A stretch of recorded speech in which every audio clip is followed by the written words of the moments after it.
दूं, लेकिन ऐन मौके पर कुछ हो गया तो इसकी गलती मेरी नहीं। लेकिन मैंने पूरी कोशिश की थी और अब भी मुझे पूरी उम्मीद है कि मैं सरदार बन जाऊंगा और मैं अब ऐसा सरदार बनूंगा जो काई कबीले का होगा, क्योंकि ये सुलेमान शाह का कबीला है, काई कबीला। तो ये मेरा फर्ज है कि मैं इसकी कमान संभालूं। लेकिन गजल खातून मुतमईन नहीं होती और वो कहती हैं कि तुम सिर्फ बातें ही कर सकते हो, तुम कुछ नहीं कर सकते। और ये सुनता रहता है धुंधौर। और अब यहाँ पर काई कबीले में बहुत बड़ा जिरगा अर्तुगरुल गाजी का मुनकनित होने से पहले बामसी बे, गुंदुज, तमाम लोग मौजूद होते हैं। गुंदुज कहता है कि आपने तो बहुत ज़बरदस्त निकोला को ज़रब लगाई। साथ ही साथ साउची की भी तारीफ की जाती है कि फ्लातियुस को उसने बड़े ज़बरदस्त अंदाज में हरा कर उसको पकड़ लिया। फिर उसके बाद अब तमाम बच्चों से बामसी बात करते हैं कि मेरे लिए तुम तमाम के तमाम मेरे लिए बच्चे हो, इसलिए अब सरदारी का जिरगा शायद अर्तुगरुल गाजी मुनकनित करें। इसलिए मेरी ख्वाहिश होगी कि तुम लोग हिकमत अमली से काम लेते हुए जिसको सरदारी मिले उसको कबूल करो। फिर उस्मान कहते हैं इंशाअल्लाह जो अल्लाह को मंजूर हुआ वो होगा। बामसी पे भी मौजूद होते हैं और अपने बच्चों की तरह समझा रहे होते हैं कि कोई भी अर्तुगरुल गाजी के फैसले के खिलाफ ना जाए। कि साउची कहते हैं हम कभी भी अर्तुगरुल गाजी के फैसले के खिलाफ नहीं जाएंगे। मेरे भाई उस्मान के साथ मेरी बहुत लड़ाई हुई, लेकिन मैं एक बात बताता चलूँ कि उस्मान ही है जिसने हमेशा हमें मुसीबत से बचाया, कुल अजसार को फतह किया, सोगोत को बचाया और फिर हमें भी बचाया। इसलिए मैं आज तुम्हारा शुक्रिया अदा करता हूँ, तुम्हारी काविशों को जो कबीले के लिए थी उसको सराहता हूँ। ये सुनकर उस्मान भी खुश हो जाता और कहता है कि मैंने जो भी किया कबीले की भलाई के लिए किया और अपने भाइयों के लिए किया। आप मेरा खून है, मैं कैसे किसी काफिर के हाथ से आपको मौत के मुंह में बेच सकता हूँ। गुंदुज ये सुनकर काफ़ी खुश होता है और कहता है कि मैं तो हमेशा की तरह यही चाहता हूँ कि हम लोग मिलकर अपने कबीले के लिए काम करें। साउची कहता है कि मुझे भी जो अर्तुगरुल गाजी का फैसला होगा वो कबूल होगा। उस्मान भी कह चुका। अब गुंदुज की बारी आती है और गुंदुज के बारे में पूछा जाता है कि भाई तुम क्या कहते हो। तो गुंदुज कहता है कि मुझे सरदारी की कोई लालच नहीं। बामसी कहता है शाबाश मेरे शेर, लेकिन अर्तुगरुल गाजी जिस पर हाथ रखेंगे मैं सारी ज़िंदगी उससे वफादार रहूँगा। फिर दोनों भाई और तमाम भाई एक दूसरे को नेक ख्वाहिशात देते हैं। बामसी वे कहते हैं कि अब हमें चलना चाहिए, सरदारी का जिरगा बहुत जल्द मुनकनित होने वाला है। और फिर गुंदुज और तमाम भाई कहते हैं कि हमने एक दूसरे पर हक हलाल किया, अब जिसकी भी सरदारी होगी हम उसको दिलो जान से कबूल करेंगे। और उसके बाद बामसी भी शाबाश देता और कहता है शाबाश मेरे शेरो, चलो यहाँ से अब चलते हैं। फिर तमाम के तमाम भाई यहाँ से आगे चलते हैं और साउची और उस्मान गले भी मिलते हैं और हाथ भी मिलाते हैं। और साथ ही साथ बामसी बे भी कहते हैं कि शाबाश, ऐसे ही जब तुम मुत्तहिद रहोगे तो तुम्हें कोई शिकस्त नहीं दे सकती, जैसे हम अपने ज़माने में तुर्गुत, बाम से अब्दुर्रहमान हम लोग रहते थे। अब एक गार का मंजर सामने आता है। इस गार में हेलेना मौजूद होती है जो एक ज़ख्मी शेर इंसान को देख रही होती है। और ये ज़ख्मी निकोला होता है जिसको बहुत कारी ज़रब बामसी ने लगाई होती है और बहुत खून उसका बह चुका होता है। हेलेना कहती है कि खून नहीं रुक रहा, अगर ये खून ना रुका तो निकोला मर भी सकता है। इसके बाद तमाम सिपाहियों को बुलाकर वो कहती है कि निकोला का मैं ज़ख्म दागती हूँ, फ़ौरन जाओ निकोला के लिए कोई ऐसी चीज़ लाओ जिससे हम सुकून से एनागोल तक इसे पहुंचा सकें, रास्ते में कोई गात ना हो, फ़ौरन जाओ। इतने में जब वो निकोला की बीमार पुरशी कर रही होती है, उसके जख्म को दाग रही होती है, तो निकोला एकदम बेहोशी से उठकर हेलेना का गला दबा देता और हेलेना कहती है कि मैं हूँ। तो उसके बाद जब उस निकोला को होश आता है तो वो देखता है कि हेलेना और उसने जख्म को खूनो खून देखता है। तो उसके बाद कहता है मैं तुम्हें नहीं छोड़ूंगा उस्मान, मैं तुम्हारी नस्लें ख़त्म कर दूंगा, मैं ये कर दूंगा, मैं वो कर दूंगा। और फिर उठने की कोशिश करता है कि मैं फ़ौरन जाकर उस्मान को मारूं, लेकिन उसकी हालत इतनी गैर हो चुकी होती है कि वो कुछ भी नहीं कर सकता। और निकोला मजीद कहता है कि हेलेन मुझे नहीं पता, मेरे साथ सिपाही भेजो, मैं अभी फ़ौरन जाकर उनको मार दूंगा और मैं नहीं छोड़ूंगा। फिर उसके बाद वो फ़ौरन से बेहोश हो जाता है। इतने में हेलेना ने अंगारे जला लिए होते हैं क्योंकि इतना खून बह चुका होता है निकोला का कि वो अगर अब और खून बहता है तो उसकी मौत भी वाक़या हो सकती है। फिर उसके बाद वो अंगारे पकड़कर साथ ही साथ निकोला को कहती है कि तुम्हें बर्दाश्त करना होगा। तो उसके बाद निकोला कहता है मुझे इसलिए बर्दाश्त करना होगा क्योंकि अगर मुझे कुछ हो गया तो ये रियासत ख़त्म हो जाएगी। मैं पूरी कोशिश करूँगा कि मैं जल्दी ठीक हो के उस्मान को छोड़ूँ। फिर उसके बाद उसको जब अंगारा लगाती है उसके खून को रोकने के लिए तो उसकी चीख और पुकार से पूरी गार उठ जाती है और उसके बाद चीखता रहता है कि मैं नहीं छोड़ूंगा उस्मान को और मैं अब पूरी कोशिश कर कर उसको ख़त्म करूँगा और मैं ऐसा मंसूबा बनाऊँगा कि उस्मान कुछ नहीं कर सकता। और फिर वो वहाँ पर बेहोश हो जाता है। काई कबीले में फ्लातियुस भी कैद में होता है। फ्लातियुस भी सोच रहा होता है कि निकोला पता नहीं गात में कामयाब, मेरा नहीं ख्याल हुआ। इतने में गोक्तू आ जाता और कहता है कि तुम बहुत बड़े फिरते थे जंगजू बनकर और हमारी कैद में हो, बहुत जल्द तुम्हारा सर उतरेगा, फिर हमें सुकून की नींद आएगी। गोक्तू कहते जब उस्मान साहब तुम्हारा सर उतारेंगे तो हमें बहुत मजा आएगा, पूरे कबीले के सामने तुम्हारा सर उतारा जाएगा। फ्लातियुस बड़ा हंसता है कि तुम सोच भी नहीं सकते कि मैं यहाँ से भाग जाऊंगा और तुम यहाँ से कुछ भी नहीं कर सकते। और उसके बाद साउची आ जाता है और साउची कहता है कि गोक्तू तुम बाहर जाओ, जरा पिंजरा खोलो, मैं जरा जाकर इसको देखूं कि इसकी औकात या इसकी हैसियत क्या। फिर साउची कबीले के खैमे के अंदर पहुंच जाता है जहां पर उसको बंद किया होता है। और उसके बाद जब अंदर जाता है और पूछता है कि तुम बहुत बातें करते थे, मैं बहुत जल्द तुम्हारा सर उतारूंगा। लेकिन उसके बाद फ्लातियुस कहता है मैं तुम्हें भी मार दूंगा, तुम्हारी बीवी को भी मार दूंगा। जब फ्लातियुस उसकी बीवी का नाम हेलिना का लेता है तो कहता है कि मैं बहुत जल्द तुम्हें मारकर उससे शादी कर लूंगा।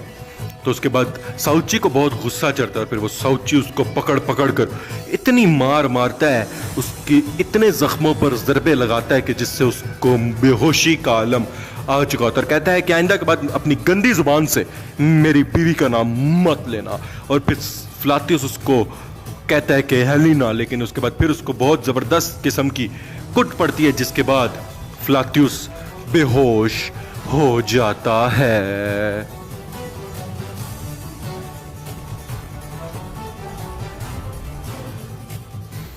साउची उसको बेहोश देखकर कहता है कि इतना काफी होगा, बस बहुत जल्द जिरगे के बाद मैं तुम्हारे सर को तुम्हारे जिस्म से उतार दूंगा और आइंदा के बाद तुम कोई ऐसी हरकत नहीं करने के काबिल होगे। अब काई कबीले में अगली सुबह, वो सुबह जब अर्तुरुल गाजी का जिरगा मुनक़िद होता है और अर्तुरुल गाजी यहाँ पर अल्लाह के नाम से जिरगे का आगाज करते हैं और कहते हैं कि अल्लाह के नाम से शुरू करता हूँ जो बहुत मेहरबान और रहम करने वाला है। मेरे साथियों, बहुत शुक्रिया कि आप यहाँ पर मेरी दावत पर आए। तो उसके बाद तमाम लोग, तमाम सिपाही उसका शुक्रिया अदा करते हैं, तमाम सरदारान शुक्रिया अदा करते हैं। फिर अर्तुरुल गाजी कहते हैं कि आज का जिरगा बहुत ही ख़ास होने वाला है, क्योंकि आज के जिरगे में हम बहुत सारे ऐसे फैसले करेंगे जिससे हमारा कबीले का मुस्तकबिल रोशन होगा या तारीख होगा। साथ ही साथ अर्तुरुल गाजी कहते हैं कि मैं तुम सबका सबसे पहले शुक्रिया अदा करना चाहूँगा कि हमेशा मेरे हर फैसले को आप लोगों ने तस्लीम किया और मेरी सरदारी को, मैंने अपनी सरदारी को हमेशा इंसाफ पे मबनी पर कायम किया। हमेशा मैंने अल्लाह की राह पर चलते हुए किले फतह किए और ये सब आप लोगों की मौजूदगी और आप लोगों के साथ से हुआ कि आपने मेरा साथ दिया। साउची भी मौजूद होता है, अब देख रहा होता है, क्योंकि साउची बहुत कॉन्फिडेंट होता है कि शायद अर्तुरुल गाजी उसको सरदार मुंतखब करेंगे। लेकिन साथ ही साथ अर्तुरुल गाजी कहता है कि मेरे जाने के बाद अब दो सबूत आपके पास रह जाएंगे, एक बामसी गाजी और एक अब्दुर्रहमान गाजी, जिन्होंने हमेशा मेरा साथ दिया। इनकी इज्जत भी वैसे ही करना जैसे तुम मेरी इज्जत करते थे, क्योंकि ये बात मेरे ख़ानदान में से मेरे से जुड़े वो शख्स रह जाएंगे जो अब इस दुनिया में है। बाकी तमाम अपने सफ़र पर चल पड़े।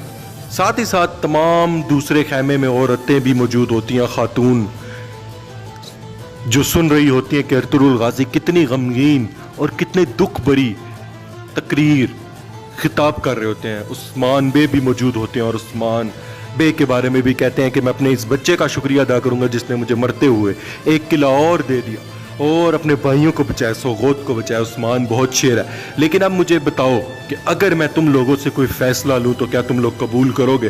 तो तमाम के तमाम सरदार कहते हैं कि ज़रूर हम कबूल करेंगे। और फिर उस्मान भी देख रहा होता है, तमाम लोग होते हैं। और अर्तुरुल गाजी मजीद कहता है कि मैंने पूरी ज़िंदगी लोगों की फलाह और बहबूद के लिए काम किया, मैंने पूरी ज़िंदगी अपने लिए कुछ नहीं रखा। मेरे पास सिर्फ एक तलवार है या एक खैमा है, इसके अलावा मेरे पास कुछ नहीं। दुंदार भी होता है। कितनी बहुत इमोशनल और बहुत सैड स्टोरी यहाँ पर दिखाई जाती है। फिर उसके बाद अर्तुरुल गाजी मजीद कहता है कि अब शायद मेरे जाने का वक्त आ चुका है, शायद ये मेरा आखिरी जिरगा हो आप लोगों के साथ, इसलिए मेरा हक मुझ पर हलाल करें और मेरे बच्चों और मेरे ख़ानदान का ज़रूर ख्याल रखें, क्योंकि मेरे बच्चे ही आगे आने वाली रियासत बनाएंगे। और मेरी पूरी उम्मीद है कि जैसे मैंने हुकूमत यहाँ पर कायम की, सोगोत किले फतह की, उस्मान और मेरे शेर बच्चे मज़ीद इसको आगे बढ़ाएंगे और इंसाफ पर चलेंगे। तमाम सरदारान की आंखों में आंसू होते हैं कि उस्मान बेग के वालिद अर्तुरुल गाजी बहुत गमगीन खिताब कर रहे होते हैं, अपनी ज़िंदगी की कामयाबियाँ और नाकामियाँ बता रहे होते हैं। बामसी की आंखों में भी बहुत आंसू होते हैं कि वो अपने सरदार को ऐसे देख रहे हैं जिन्होंने आज तक ऐसे नहीं देखा। उसके बाद मज़ीद दमीर जीबे भी देख कर हो रहे थे, क्योंकि आज तक अर्तुरुल गाजी को इतना बेबस किसी ने नहीं देखा जितना वो आज इस जिरगे में नज़र आ रहे हैं। बामसी भी फ़ख्र कर रहा होता है कि मेरे सरदार, क्या ऐसे सरदार दोबारा आएंगे। औरतें यहाँ पर मौजूद होती हैं, ख़वातीन जो सल्जनना की कस्टडी में बैठे थे। अर्तुरुल गाजी खड़े होते हैं, इतनी देर में तमाम सरदारान खड़े होने लगते हैं तो अर्तुरुल गाजी उनको बिठा देते हैं। उसके बाद अर्तुरुल गाजी मुस्कुराकर बामसी की तरफ देखते हैं। बामसी की आंखों में बहुत आंसू होते हैं और कहते हैं कि ये मेरा बामसी है जिसने हमेशा मेरा साथ दिया और अब्दुर्रहमान गाजी है। मैं दोबारा बताता चलूँ कि इनकी इज्जत भी इसी तरह करना जिस तरह तुम लोग मेरी इज्जत करते थे। उस्मान भी देख रहा था कि उसके वालिद इतने बेबस आज तक नहीं नजर आए। और उसके बाद कहते हैं कि अगर अब मैं तुम लोगों से कोई फैसला लूं, क्योंकि मैंने हमेशा अपनी ज़िंदगी में जो भी फैसला लिया कबीले की भलाई के लिए किया, और मैं कोई फैसला दूं कि मेरी नज़र में सरदार कौन है, तो क्या तुम लोग मानोगे? तो तमाम सरदारान कहते हैं हम मानेंगे, दिलो जान से मानेंगे। सल्जनना खुश होती है क्योंकि वो जानती है कि उस्मान ही होगा अगला सरदार। कि अब उस्मान की जानिब देखकर बामसी, अर्तुरुल गाजी और अब्दुर्रहमान गाजी मौजूद होते हैं कि इतने में उस्मान की आंखों में भी आंसू होते हैं कि वो सरदारी को भूल चुके होते हैं क्योंकि उनके वालिद की तबीयत बहुत नासाज हो रही होती है। उसके बाद उस्मान की तरफ देखकर अर्तुरुल गाजी अपने अल्फाज दोहराते हैं और कहते हैं कि मैं चाहूँगा कि इस कबीले का मुस्तकबिल और रियासत बनाने के लिए अगले लम्हे में जो मैं नाम लूँ वही सरदार होगा और तुम लोग मानोगे, तुमने मुझसे वादा किया। इतने में ही वो नाम लेने लगते हैं कि उनकी तलवार गिरती है कि बामसी भी उनकी तलवार गिरने से बचा लेते हैं और अब्दुर्रहमान गाजी दूसरे बाजू से उनको पकड़ लेते हैं। अर्तुरुल गाजी को मौत का झटका लगता है, तमाम सरदारान हिल जाते हैं। उस्मान फौरन से कहता है बाबा बाबा। अर्तुरुल गाजी गिर जाते हैं अपनी नशिस्त की तरफ और वो नाम नहीं बता पाते जिसका वो नाम लेने लगे थे। और इतने में फिर अर्तुरुल गाजी शहादत का कलमा पढ़ते हुए इस दुनिया फ़ानी से कूच कर जाते हैं। इतने में तमाम के तमाम सरदारान की आंखों से आंसू जारी होने लग जाते हैं कि अब आखिरी बार बामसी बे को मुस्कुरा कर और अपने बच्चे और कबीले को आखिरी बार मुस्कुरा कर देखते हैं। और बामसी भी रो रहा होता है, उसकी आंखों में शदीद आंसू होते हैं कि अब उस्मान की आंखों में भी इतने आंसू होते हैं, वो बाबा बाबा कर रहे होते हैं कि उस्मान के वालिद अर्तुरुल गाजी शहादत का कलमा पढ़कर आप लोगों की नज़रों के सामने यहाँ से, इस दुनिया फानी से मुस्कुराते हुए कूच कर जाते हैं। और अब अर्तुरुल गाजी इंतकाल कर जाते हैं इस किस्त में और अर्तुरुल गाजी की मौत की खबर पूरे कबीले में फैलना शुरू हो जाती है। तमाम लोग कहते हैं बाबा, गुंदुज, सौची, तमाम लोग मौजूद होते हैं कि अर्तुरुल गाजी को क्या हुआ, क्या हुआ। और अब अर्तुरुल गाजी की मौत का सुनकर सल्जनना के दिल में भी दर्द होता है। सल्जनना भी बीमार पड़ जाती हैं, गिर जाती हैं कि हमारे सरदार चले गए, हमारे सरदार चले गए। कैसा सरदार जिसने सारी ज़िंदगी लोगों के लिए काम किया, क्या ऐसा सरदार दोबारा आएगा? फिर उस्मान और बामसी की बाहों में अर्तुरुल गाजी होते हैं और अर्तुरुल गाजी इस दुनिया फ़ानी से कूच कर चुके हैं। गुंदुज भी कह रहे थे बाबा अभी रुक जाएं, बाबा आपकी ज़रूरत है हमें, आपको कुछ नहीं हुआ। तमाम लोग रो रहे होते हैं, बहुत ही अफसोसनाक खबर और अफसोस होता है। साउची, तमाम लोग रो रहे होते हैं कि बाबा रुक जाएं, लेकिन अर्तुरुल गाजी के करीबी साथी बामसी की बाहों में अर्तुरुल गाजी मौजूद होते हैं। गुंदुज भी रो रहे होते हैं और चीख रहे होते हैं कि गार्दशलार, मतलब भाइयों, हमारा बाप चला गया, हमारा बाप हमें छोड़कर चला गया। फिर तमाम सरदारान भी रो रहे होते हैं कि अर्तुरुल गाजी इस दुनिया से चले गए हैं। गुंदुज अपने भाइयों को पकड़कर बार बार कहता है कि अर्तुरुल गाजी इस दुनिया से चले गए हैं, तुम्हारा बड़ा भाई मौजूद है, दमीर जीबे, तमाम लोग मौजूद होते हैं। और यहाँ पर अर्तुरुल गाजी की वफात का बहुत गमगीन लम्हा दिखाया जाता है कि अर्तुरुल गाजी एक इंसान की ज़िंदगी, पूरी ज़िंदगी जिसने लोगों की भलाई के लिए काम किया, पूरी ज़िंदगी पे स्टोरी कि कैसे एक बहादुर शख्स इस दुनिया से जाता है तो लोग रोते हैं। सल्जनना भी रो रही होती हैं, तमाम ख़वातीन रो रही होती हैं और यहाँ पर बहुत गमगीन मरहाइल हमें नजर आ रहे होते हैं। फिर आईगुल भी रो रही होती है। तमाम के तमाम कबीले में कोई ऐसा शख्स नहीं होता जो रो रहा ना आ रहा हो, सिवाय इनके, जो दोनों बहुत खुश हो रही होती हैं दिल ही दिल में कि अब साउची या दुंदार सरदार बनेगा।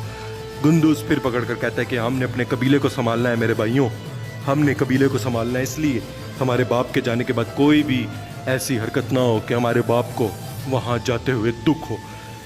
उस्मान भी अपने भाई को दिलासा देता है कि हम अपने बाप की जिम्मेदारी को पूरा करेंगे। दुंदार भी रो रहा होता है क्योंकि सुलेमान शाह के बेटों में से सिर्फ अब दुंदार ही बच चुका होता है। तमाम सरदारान मौजूद होते हैं। तमाम सरदारान की मौजूदगी में, जिरगे की मौजूदगी में, अर्तुगरुल गाजी ने अपनी जान की इमानत अल्लाह के हवाले कर दी होती है।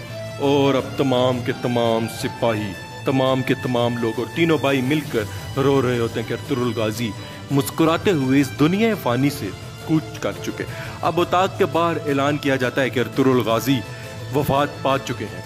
उनके लिए अजान दी जाती है। तमाम लोगों को मुतहरिक किया जाता है कि अर्तुगरुल गाजी इस दुनिया से चले गए। तमाम सिपाही भी रो रहे थे, सबकी आंखों में आंसू होते हैं जब एक नेक बंदा जाता है। जब एक बंदा जो लोगों की भलाई के लिए काम करे तो ऐसे ही लोग रोते हैं। कोख्तू, बोरान, गोंचा, तमाम के तमाम तक जब खबर पहुंचती है तो तमाम लोग आंसुओं में मंसूद होते हैं। गंजाबे, तमाम ख़वातीन, तमाम औरतें मुंह पर मिट्टी मल रही होती हैं। उनको कुछ होश नहीं होता, बस अर्तुगरुल गाजी के जाने का दुख होता है। नाजरीन, बहुत ही अफसोसनाक और अफसोस से भरी एपिसोड आपके मुंतज़िर, इसलिए हमारा चैनल ज़रूर सब्सक्राइब कीजिएगा।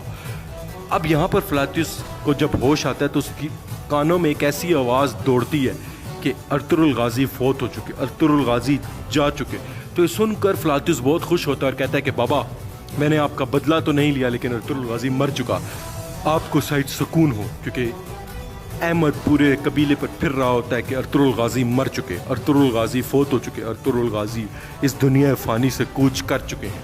फिर अहमद भी गिर जाता है और रो रहा होता है। इतने में एक खातून आकर उसको गले से लगाती कि बेटा खामोश हो जाओ।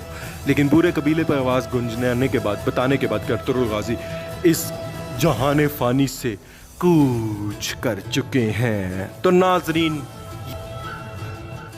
ये थी हमारी आज के एपिसोड नंबर 48। उम्मीद करते हैं आपको बहुत अच्छी लगी होगी। अगर अभी तक आपने हमारा चैनल सब्सक्राइब नहीं किया तो काइंडली इसको सब्सक्राइब कर दीजिएगा। घंटी के बटन को लाजमी प्रेस कर दीजिएगा ताकि हमारी हर आने वाली वीडियो आप तक ज़रूर पहुंच सके। कुरुलुस उस्मान सीजन नंबर 2 के तमाम एपिसोड्स हमारे चैनल पर मौजूद है, काइंडली उनको वॉच करें। लिंक डिस्क्रिप्शन पर मौजूद है। साथ ही साथ कुरुलुस उस्मान की जो भी एपिसोड आती है वो 7:30 बजे हमारे चैनल पर अपलोड होती है। और वीडियो का एंड तक लाजमी देखा करें, लाइक किया करें, कमेंट कर अपने सजेशन दें और दोस्तों के साथ लाजमी शेयर कीजिएगा। कुरुलुस उस्मान सीजन नंबर 3 की डेट की रिलीजमेंट और तमाम चीज़ें बहुत जल्द हमारे चैनल पर, इसलिए हमारे चैनल को सब्सक्राइब कीजिए। घंटी के बटन को ना प्रेस करने का भूलिएगा। अगली वीडियो तक अपने होस्ट असद यार को दें इजाजत। अल्लाह हाफिज।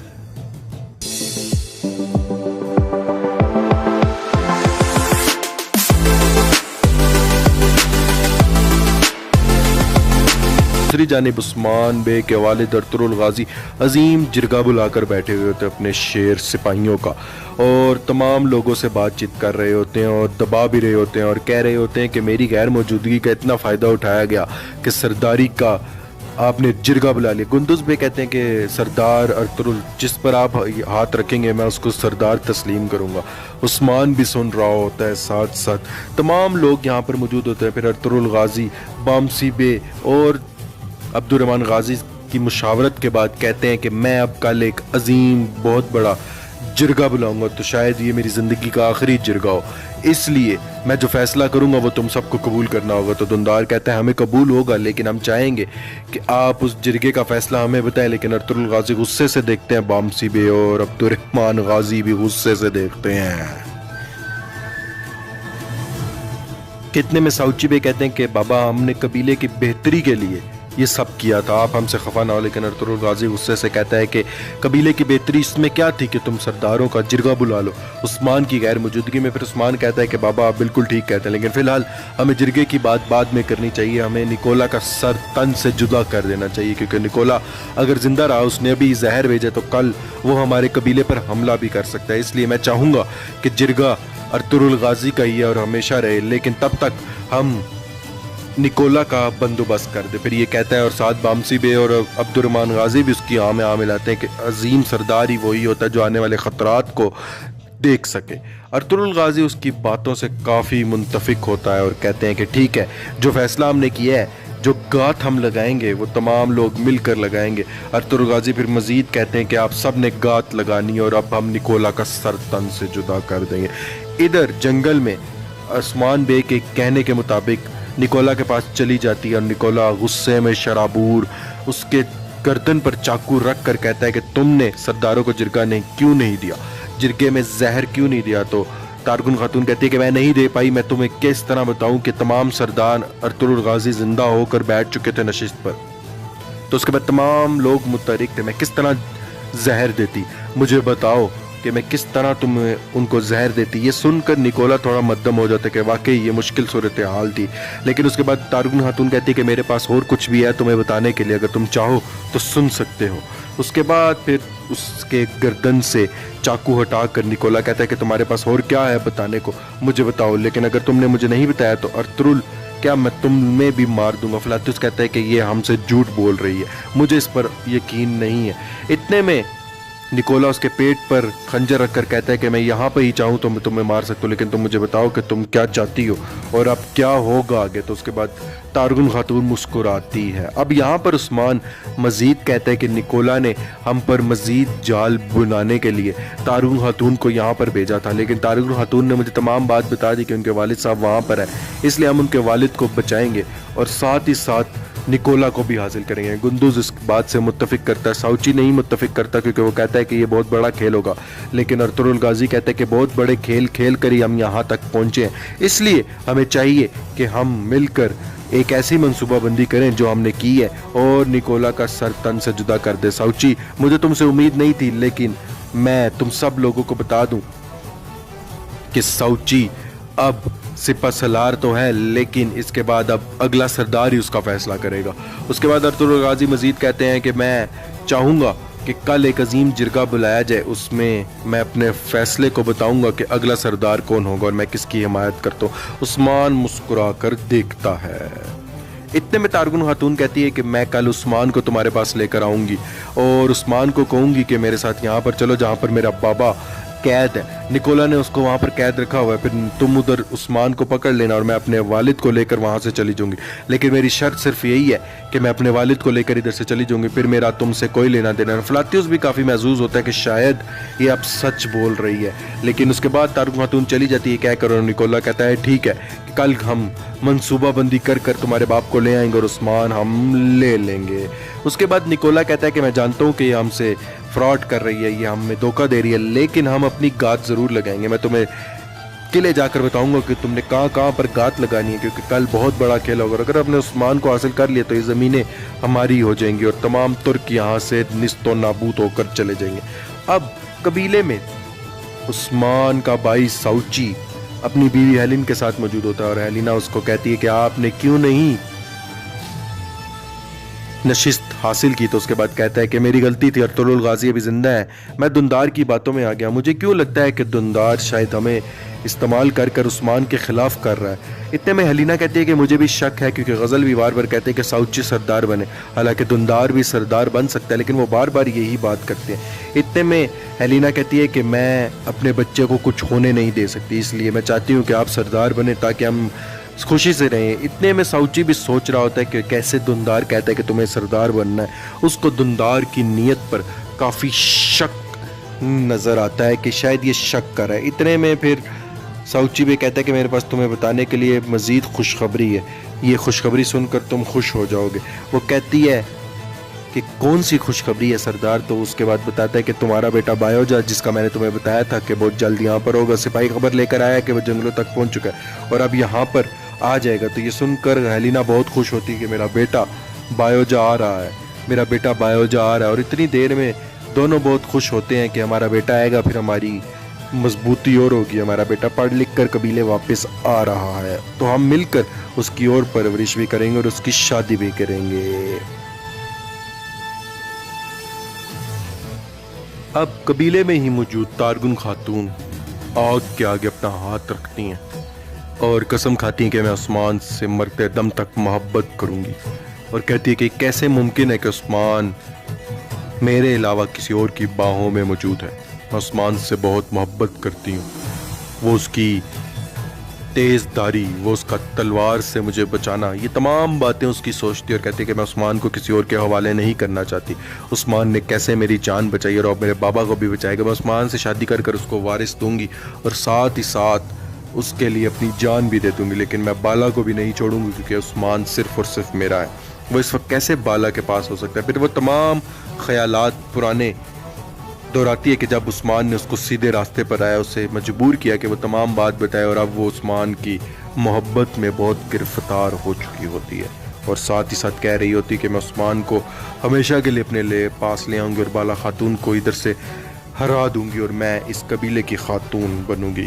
साथ ही साथ कहती है कि मैं नहीं बर्दाश्त कर पा रही, मुझसे बर्दाश्त नहीं हो रहा कि उस्मान इस वक्त किसी और की बाहों में है, मैं चाहती हूँ कि वो मेरे पास है। फिर वो उठकर कबीले अपने औताक से बाहर जाने की कोशिश करती है, लेकिन फिर रोने लग जाती है कि मैं ऐसे नहीं कर सकती, मेरा मकसद अपने वालिद को बचाना है। लेकिन फिर भी वो वहाँ से निकल जाती है क्योंकि वो उस्मान को किसी और के सामने नहीं देख सकती। इतने में बाला खातून शीशे के सामने अपना हुस्न संवार रही होती, अपने बालों को तय दे रही होती हैं कि उस्मान आ जाता है और कहता है मेरी प्यारी खूबसूरत मोती, बहुत अरसे बाद तुम्हें इस तरह देखा। दोनों बहुत बड़ी मोहब्बत बड़ी बातें करते हैं और साथ ही साथ उस्मान कहता है कि तुम्हें पता है कि जब मैं मुसीबत में होता हूँ तो मुझे क्या चीज़ याद आती है? तो बाला खातून कहती हैं क्या? तो उस्मान कहता है तुम्हारी हसीन जुल्फ़ें, और मैं तमाम मुश्किलात को भूल जाता हूँ क्योंकि तुम मेरे साथ हो तो फिर हर चीज़ मेरे लिए आसान है। इतने में बाला खातून कहती है कि मैं चाहती हूँ कि आपकी औलाद हो किसी और खातून से नहीं, मेरे से हो। और साथ ही साथ उस्मान कहते हैं मैं भी चाहता हूँ कि मेरे से, और मैं दुआ भी बहुत करता हूँ, अल्लाह ने चाहा तो हमें ज़रूर औलाद से नवाजेंगे। और साथ ही साथ फिर उस्मान कहते हैं कि मुझे तारगुन खातून पर शक है। बाला खातून भी कहते हैं कि मुझे भी ज़रूर शक है, लेकिन हम कल उसको देख लेंगे, वो अपने बाबा को बचाए और हमारे कबीले से जा सकती है, मैं उससे शादी नहीं करूँगा, ये तो सिर्फ एक खेल था जो हमने खेला। और फिर उस्मान को वो प्यार करती है और साथ ही साथ उस्मान भी उसे प्यार करता है कि हम दोनों की ज़िंदगी भी खुशगवार होगी जब मैं रियासत का कायम करूँगा, इसलिए तुमने फ़िक्र नहीं करनी। फिर उस्मान के होते हुए मैं कैसे फ़िक्र कर सकती हूँ बाला खातून, ये कहते इतने में एकदम बाला खातून और उस्मान के खैमे में तारगुन खातून आ जाती हैं और देखते ही देखते वो दोनों को देखते जो उससे ज़ब्त नहीं होता, एकदम उस्मान और बाला हैरान हो जाते कि बग़ैर इजाज़त लिए वो कमरे में दाखिल हो गई। तो उस्मान कहता है खैरियत? एकदम बग़ैर इजाज़त आप कमरे में कैसे दाखिल हुए, मुझे बताएं, कोई मसला है? तो उस्मान की बात देखकर वो थोड़ा हैरान हो जाते कि शायद उस्मान गुस्सा है। अर्तुरुल गाजी जाए नमाज में नमाज पढ़ रहे होते हैं, अल्लाह के हजूर पेश हुए होते हैं और फिर उसके बाद दुआ करते हैं कि ऐ मेरे अल्लाह, अब शायद मेरा तेरे पास आने का वक्त है, मेरे तमाम गुनाहों को माफ़ फरमा, मैंने पूरी ज़िंदगी तेरी खुशनुदी और तेरे इंसाफ के लिए काम किया, मुझे आसान मौत फरमाना। और साथ ही साथ दुआ करते हैं कि मैं चाहता हूँ कि मेरे दोगान, मेरे वालिद अर्तुरुल गाजी के वालिद सुलेमान शाह, मेरी माँ हाइमा अन्ना, मेरा भाई सुंगर तेकिन गुंदोगदो दुंदार और मेरे बच्चे उस्मान गुंदुज साउची, इन तमाम को रहम फरमा। और मैं चाहता हूँ कि मैं मरने के बाद अपने अजीज़ो करब के साथ रहूँ और अपनी बीवी हलीमा के साथ रहूँ, मेरी इन दुआओं को कबूल फरमा। फिर उस्मान गाजी के कबीले के औताक का मंजर आता है जिसमें उस्मान उनसे पूछता है कि आप इतनी परेशान क्यों हैं, आखिर क्या बात है कि आपने मुझे बताना पसंद नहीं किया? तारगुन खातून, तो फिर तारगुन खातून कहती है ऐसी कोई बात नहीं, बस मैं आपका शुक्रिया अदा करना चाह रही थी कि आप मेरे वालिद के लिए इतना कुछ कर रहे हैं, मैं किस मुंह से आपका शुक्रिया अदा करूं, बस ये कहना चाह रही थी। कि उस्मान कहता है कि जब हम आपके बाबा को बता लेंगे तो फिर आप शुक्रिया ज़रूर अदा कीजिएगा, लेकिन फ़िलहाल शुक्रिया की ज़रूरत नहीं, अब आप जा सकती हैं। तो उसके बाद तारगुन खातून कहता है कि हाँ काफ़ी देर हो चुकी है, शबा खैर, फिर कल हम अपने मंसूबे के मुताबिक मिलेंगे और फिर हम कल मिलेंगे। फिर उस उनके कहने के बाद तारगुन खातून वहां से चली जाती हैं। फिर उस्मान बाला को गले से लगाकर कहते हैं तुम फिक्र मत करो, सब ठीक हो जाएगा बहुत जल्द, क्योंकि बाला खातून घबरा जाती हैं तारगुन खातून के एकदम कमरे में आ जाने से। उस्मान के वालिद अब्दुल गाजी शदीद दर्द में होते हैं, उनके पास एक ऐसा फोड़ा होता है जो सुलेमान शाह को भी निकला हुआ होता है। फिर वो दुआ कर रहे होते हैं कि या मेरे अल्लाह ये बीमारी मेरे बच्चों में मुंतकिल ना हो, क्योंकि इस बीमारी से हम तमाम भाई इस दुनिया फानी से कूच कर गए। मैं चाहता हूँ कि उस्मान एक ऐसी रियासत कायम करे जिसमें तेरा इंसाफ हो। इस तरह वो अल्लाह से बातें करता है और साथ ही साथ बामसी, तुर्गुत, दोगान, अब्दुर्रहमान गाजी और तमाम सिपाहियों के बारे में बात करते हैं और कहते हैं कि अल्लाह उनको जज़ाए खैर करे जिन्होंने सारी ज़िंदगी में सच जिहाद किया। बस इस दर्द से अब मुझे छुटकारा मिल जाएगा और मैं अब आपके पास आ रहा हूँ। इतने में बामसी और अब्दुर्रहमान गाजी बाहर खड़े अरतुरुल गाजी का इंतजार कर रहे होते हैं कि दोनों कह रहे होते हैं कि ऐसा अजीम सरदार क्या दोबारा आएगा, कि ऐसे अजीम सरदार को कबीले किसके हवाले होगा। बामसी बे के जवाब में सुलेमान शाह के फर्जंद के सिपाहियों को कहा जाता है कि अभी तक तुंदार के भाई अरतुरुल गाजी बाहर नहीं आए। आखिर ऐसी क्या वजह है कि वो बाहर नहीं आए? वो सो गए होंगे। दोनों बड़ी तफ्तीश का शिकार होते हैं। कितने में अरतुरुल गाजी बाहर आ जाते हैं और दोनों को मुस्कुरा कर देखते हैं और कहते हैं बामसी, अब्दुर्रहमान गाजी, तुम दोनों अभी तक आराम क्यों नहीं कर रहे? तो उसके बाद कहते हैं कि हम देख रहे थे कि आप जब आराम करेंगे तो फिर हम भी आराम कर लेंगे। फिर अरतुरुल गाजी कहते हैं मैं ठीक हूँ, तुम्हें फिक्र की ज़रूरत नहीं, मैं बिल्कुल अभी भी जिहाद करने के लिए बिल्कुल चुस्त हूँ, इसलिए तुम्हें फिक्र करने की ज़रूरत नहीं।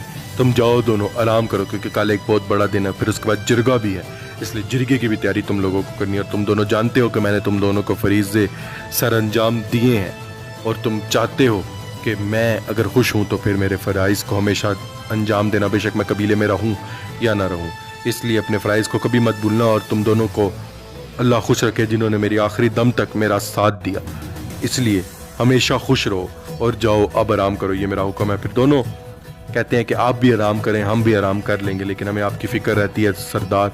तो उसके बाद अरतुरुल गाजी मुड़कर कहते हैं कि मैं ठीक हूँ, तुम फिक्र मत करो अब्दुर्रहमान गाजी, तुम जा सकते हो, अब दोनों आराम करो। फिर मुस्कुरा कर दोनों जाते हैं और फिर ये दोस्तों की अजीम मिसाल जो सारी ज़िंदगी एक दूसरे को बचाते रहे, एक आखिरी मुलाकात, क्योंकि इसके बाद अरतुरुल गाजी ने इस जहान फ़हानी से कूच कर लेना। तो फिर दोनों उनके हुक्म मान कर कहते हैं कि हम आराम कर लेंगे, आप भी आराम करें। फिर अपने ताक के खैमे में जाने से पहले वो मुस्कुरा कर इन दोनों को देखते हैं और फिर वो दोनों भी मुस्कुरा कर कहते हैं। और फिर अरतुरुल गाजी कहते हैं कि जीते रहो मेरे बहादुरों, सारी ज़िंदगी मेरा साथ देने पर तुम्हारा शुक्रिया, अल्लाह तुम्हारे हक हलाल करता हूँ मैं तुम पर। और फिर उसके बाद अरतुरुल गाजी अंदर चले जाते हैं। बामसी और अब्दुर्रहमान गाजी परेशान हो जाते हैं कि अरतुरुल गाजी ने आज ऐसी बातें क्यों की। और उसके बाद अब तारगुन खातून कबीले के अंदर आ जाती हैं अपने खैमे में और रोने लग जाते हैं कि उस्मान कैसे किसी और की बाहों में है। मैं उस्मान को बाला से खींच लूँगी, मैं उसको नहीं छोड़ूंगी, मैं बाला को मारना भी हुआ मार दूंगी, क्योंकि उस्मान का मुस्तकबिल अब मुझसे होगा, वो मेरे ही बच्चों से रियासत कायम करेगा और मैं उस्मान की मोहब्बत